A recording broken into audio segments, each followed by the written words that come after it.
Hi viewers, welcome to our channel. ప్రస్తుతం మనతో పాటు దాము బాలాజీ గారు సీనియర్ జర్నలిస్ట్ ఉన్నారు. వారితో ఒకసారి మాట్లాడదాం. సార్ నమస్కారం. సార్ జనసేన పార్టీ ఆవిర్భావ దినోత్సవ సందర్భంగా నాగబాబు గారు చేసిన స్పీచ్, ఆయన కామెంట్స్ చూస్తూ ఉంటే ఇప్పుడు టీడీపీ శ్రేణులు అయితే ఫైర్ అవుతున్నారు సార్. అంటే జనసేన లో పవన్ కళ్యాణ్ గారు గెలవడానికి కారణము పవన్ కళ్యాణ్ గారు జన సైనికులు తప్పితే ఇంకెవరూ కాదు అని చెప్పేసి చేసిన కామెంట్స్ ఇప్పుడు టీడీపీ వాళ్ళకైతే తీవ్ర ఆగ్రహవేశాలకైతే గురయ్యారు. వర్మ మన కర్మ అంటూ కూడా పోస్టులు పెడుతున్నారు చాలామంది. మరి ఆయన కామెంట్స్ని ఏ విధంగా చూడొచ్చు? ఇదే మన జనసేన టీడీపీ మధ్య చీలికలు తెచ్చే ఛాన్స్ ఏమన్నా ఉన్నాయా సార్? ఇప్పటికిప్పుడు చీలికలు తెచ్చే ఛాన్స్ ఏం లేదు. కానీ జనసేన మీద పవన్ కళ్యాణ్ మీద తీవ్రమైన ఆగ్రహావేశాలు అయితే తెలుగుదేశం కేడర్లో మొన్న ఈ జైకేతనం సభతో వచ్చిందని చెప్పచ్చు. ఎందుకంటే మనకి పోస్టులు చూస్తూ ఉంటే సోషల్ మీడియాలో విపరీతంగా పవన్ కళ్యాణ్ మీద, ఇటు నాగబాబు మీద ట్రోల్స్ స్టార్ట్ అయినాయి. గతంలో పవన్ కళ్యాణ్ వర్మ చేయబట్టుకొని నా గెలుపుని వర్మ చేతిలో పెడుతున్నాను, ఈయన ఎంత గొప్పవాడు, జూనియర్ వర్మ ఆయన ఎంత గొప్పవాడు, ఇవన్నీ మాట్లాడుతూ నా గెలుపు ఈయన చేతిలో పెడుతున్నానని, ఆయన కూడా వర్మగా మీరు రావకండి, మీరు స్టేట్లో మిగతా ఏరియాలకు వెళ్ళండి, నేను మిమ్మల్ని గెలిపించి బాధ్యత నాది అని వర్మ మాట్లాడడం, ఈ వీడియోలన్నీ ఇప్పుడు బయటకు వస్తున్నాయి. సో ఇదేంటంటే అదేదో అంటారు కదా, ఏరు దాటే వరకు ఏటి మల్లన్న, ఏరు దాటినాక బోడి మల్లన్న అన్నట్టుగా వర్మని ఇప్పుడు తెలుగుదేశం వాళ్ళు, అంటే ముఖ్యంగా ఒక రకంగా చంద్రబాబే వర్మకు అన్యాయం చేశాడు. దానివల్ల అలసైపోయాడు వర్మ. వర్మకు కానీ ఎమ్మెల్సీ ఇచ్చుంటే నాగబాబుకి ధైర్యం ఉండేది కాదు. వర్మ గురించి కర్మ అనే పద్ధతిలో ఆయన మాట్లాడాడు. నాగబాబు నేను చాలాసార్లు చెప్తుంటా, ఆయన అతి తెలివిగా మాట్లాడుతుంటాడు. కావాలని ఆయన కర్మ అనే పదం వాడాడు, వర్మ అనే పదం వాడకుండా, అంటే ఆ రైమింగ్ వచ్చేట్టుగా. అంటే ఆయన ఏం మాట్లాడాడంటే, పిఠాపురంలో పవన్ కళ్యాణ్ గెలుపుకు నేనే దోహదం చేశాను ఎవరైనా అనుకుంటే అది వాళ్ళ కర్మ అని మాట్లాడాడు. అంటే ఇది వర్మ కోసం ఉద్దేశించి ఆయన కర్మని పెట్టాడు. ఆయన ముందుగా తెలివిగా అవన్నీ ప్లాన్ చేసుకొని వచ్చి మాట్లాడినట్టుగా అర్థం. అదేదో ఆవేశంలో మాట్లాడింది కాదు, పవన్ కళ్యాణ్కి తెలియకుండా కూడా మాట్లాడింది కాదు. దీని నేపథ్యం ఏంటంటే, వర్మ కొన్ని రోజులకు ముందు కష్టపడి గెలిస్తే దానికి ఉండే గౌరవం వేరే ఉంటుంది అని పోస్ట్ పెట్టి తర్వాత తీసేశాడు. దీనికి కారణం ఏంటంటే, వర్మ అక్కడ నిలబడి పవన్ కళ్యాణ్ గెలిపించినా కూడా వర్మకి ఏ రకంగా కూడా అక్కడ జనసేన నాయకులు ఇంపార్టెన్స్ ఇవ్వట్లేదు అనేది వర్మలో ఉండే బాధ. రెండవది, ఫస్ట్ ఎమ్మెల్సీ ఆయనకే ఇస్తానని చంద్రబాబు హామీ ఇచ్చాడు. దాన్ని చంద్రబాబు నెరవేర్చుకోలేకపోయాడు. అది ఇప్పటి వరకు చంద్రబాబు ఆ పని చేయకపోగా నాగబాబుకి ఎమ్మెల్సీ ఇచ్చారు. దాంతో వర్మకు అర్థమైపోయింది ఇంకా కాదని. దాంతో నాగబాబుకి అండి పవన్ కళ్యాణ్ ఏంటంటే, వీళ్ళిద్దరే కలిసి వర్మకి, అంటే ముఖ్యంగా పవన్ కళ్యాణ్ చంద్రబాబు దగ్గర ఇన్ఫ్లుయెన్స్ చేసి వర్మకి ఎమ్మెల్సీ రాకుండా చూసుకున్నాడు. అంటే వర్మని వీక్ చేసేయాలి కంప్లీట్గా అనేది Pawan Kalyan strategy. Pawan Kalyan point of view నుంచి చూసినప్పుడు అది కరెక్టే. ఒక పొలిటికల్ పార్టీగా పవన్ కళ్యాణ్ తనకి ఒక స్టాండర్డ్ నియోజకవర్గం ఉండాలి అని పవన్ కళ్యాణ్ భావించడంలో తప్పు లేదు. ఎందుకంటే చంద్రబాబు కుప్పం ఉంది, జగన్కి పులివెందులు ఉంది, లోకేష్కి మంగళగిరి ఉంది, బాలకృష్ణకి హిందూపురం ఉంది. ఇలాగా పవన్ కళ్యాణ్ కూడా తనకు ఒక పర్మనెంట్ నియోజకవర్గం ఉండాలి అనుకున్నప్పుడు అక్కడ ఇంకెవరు కూడా బలం ఉన్న నాయకులు ఉండకూడదు, తనకు అపోజిషన్గా ఉన్నవాళ్ళు. సో అందుకని పవన్ ఏం చేస్తున్నాడంటే, వర్మని వీక్ చేయాలనేది పవన్కున్న లాంగ్ టర్మ్ స్ట్రాటజీ. ఇప్పుడు కానీ ఎమ్మెల్సీ ఇస్తే వర్మ బలపడతాడు, ఏదైనా మంచి పోస్ట్ ఇస్తే వర్మ బలపడతాడు. ఎందుకంటే వర్మ చరిత్ర చూస్తే మనం, ఆయన పూర్తి పేరు శ్రీ వత్సవాయి సత్యనారాయణ వర్మ, SVSN వర్మ.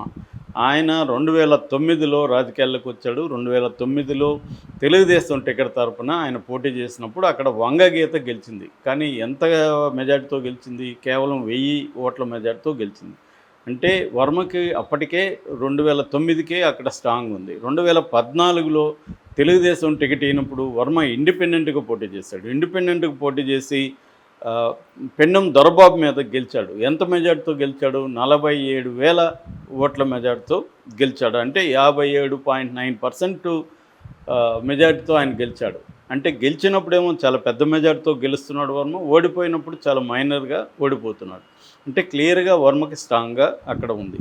దాని తర్వాత మళ్ళీ తెలుగుదేశంలో చేర్చుకున్నారు వీళ్ళు, గెలిచిన రెబల్గా ఆయన చేసినాక. తర్వాత 2019లో పెండెం దొరబాబు చేతిలో వర్మ ఓడిపోయాడు. అప్పుడు కూడా ఆయనకి 36.6% ఓట్లు వచ్చాయి. వర్మకి కేవలం 14,000 మెజార్టీతో మాత్రమే పెన్నెం దొరబాబు గెలిచాడు. అంటే జగన్ వేవ్ ఉన్న సమయంలో కూడా 36% ఓట్లు తెచ్చుకోగలిగాడు వర్మ. ఆ తర్వాత కూడా 2020-21 కరోనా టైంలో కూడా వర్మ ప్రజలతోనే ఉన్నాడు. ఇంట్లో వాళ్ళు వద్దని వారిస్తున్నా కూడా కరోనా టైంలో ఇంట్లో కూర్చోకుండా ఆయన జనంలో ఉంటూ తన హెల్త్ను కూడా పక్కన పెట్టేసి ఆయన ప్రజల్లో ఉంటూ ప్రజలకు ఆహారం ఇతర ఇవి అందించడంలో ఆయన నిమగ్నమయ్యాడు. అందువల్ల ప్రజల్లో ఆయన మంచి ఇదైతే ఉంది.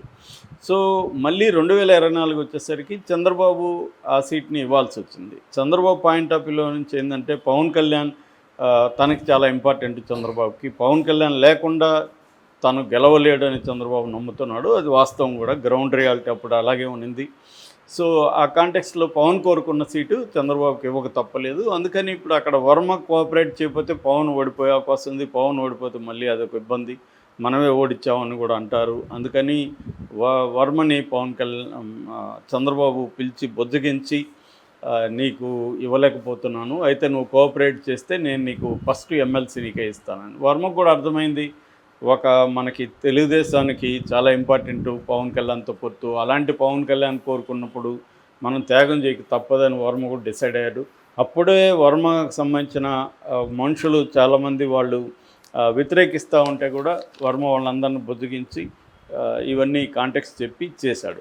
అట్లాగే మీరు ఇక్కడ తిరగాల్సిన అవసరం లేదు, మీరు రాష్ట్రంలో అనేక చోట్ల పర్యటించాల్సిన అవసరం ఉంది, కూటమి తరపున మీరు ఇక్కడికి రాకండి, నేను దగ్గరుండి చేస్తానని వర్మ వాళ్ళ అబ్బాయి అందరూ కలిసి గట్టిగా నిలబడి చేశారు. అప్పుడు కూడా తెలుగుదేశానికి అక్కడున్న జనసేన నాయకుల మధ్య అనేక వైరుధ్యాలు వచ్చాయి. గెలిచిన తర్వాత కూడా వర్మ ఒకరోజు నిరాహార దీక్ష తెచ్చాడు, తన కారు మీద దాడి జరిగింది అని చెప్పి ఇవన్నీ భరిస్తూ వస్తున్నాడు వర్మ. ఇప్పుడేమైందంటే వర్మను వీక్ చేయాలనే ఒక ప్లాను జనసేనలో ఉంది, పవన్ కళ్యాణ్కి ఉంది. అది Pawan Kalyan point of view చూసినప్పుడు ఇందాక చెప్పినట్టుగా అది కరెక్ట్ కూడా. కానీ వర్మ పాయింట్ ఆఫ్ చూసినప్పుడు తను మోసపోయాను, తనకు వెన్నుపోటుకు గురైన అన్న దీంట్లో ఉన్నాడు. సో దీన్ని అలసుగా తీసుకొని ఇప్పుడు ఓపెన్గానే నాగబాబు దగ్గర పవన్ కళ్యాణ్ ఈ మాట చెప్పించాడు. సో పవన్ కళ్యాణ్ గెలుపుకి 2 ఫ్యాక్టర్స్ ఉన్నాయి. ఒకటేమో పవన్ కళ్యాణ్ లీడర్షిప్, రెండవ ఫ్యాక్టరు ఇక్కడ జనసేన నాయకులు, ఇక్కడ ఓటర్లు, ఇక్కడ ప్రజలు అన్నారు. నాగబాబు చెప్పిన దాంట్లో అబద్ధమేమీ లేదు. కానీ అసలు ఫ్యాక్టర్ ఆయన మర్చిపోయాడు. అసలు ఫ్యాక్టర్ వర్మ ఫ్యాక్టర్. వర్మనేమో కర్మాన్ని తీసి పడేశాడు. ఈ రెండో ఫ్యాక్టర్, మూడో ఫ్యాక్టర్ని గురించి మాత్రమే ఒకటో ఫ్యాక్టర్, రెండో ఫ్యాక్టర్ అన్నట్టుగా వాటిని చెప్పాడు. అసలు ఫ్యాక్టర్ని పక్కన పెట్టేశాడు. సో దీంతో ఇప్పుడు తెలుగుదేశం కేడర్లో కానీ తెలుగుదేశం నాయకుల్లో కానీ చాలా కోపం వచ్చింది దీని మీద. ఎందుకంటే అక్కడ నిలబడి ఓడించాడు, మన వైసీపీని ఓడించి పవన్ కళ్యాణ్ గెలిపిస్తే పవన్ కళ్యాణ్ ఇప్పుడు వర్మని కాదు తిడుతూ ఉండేది, తెలుగుదేశాన్ని తిట్టినట్టు. ఎందుకంటే తెలుగుదేశం ఫ్యాక్టర్ అక్కడ లేదన్నట్టే కదా నాగబాబు. వర్మనే కాకుండా తెలుగుదేశం మద్దతు ఏం మాకు లేదు, వాళ్ళు దోహదం చేసినారని అనుకుంటే వాళ్ళ కర్మ అన్నట్టు. ఇక్కడ వర్మని తిట్టినట్టు కాదు, తెలుగుదేశాన్ని తిట్టినట్టు. సో తెలుగుదేశం లేకుండా మేము గెలిచాము, పవన్ కళ్యాణ్ మా కేడరు జనం ఇంతే అన్నట్టుగా ఆయన చెప్పడం అంటే తెలుగుదేశం రోల్ను కూడా తగ్గించినట్టు.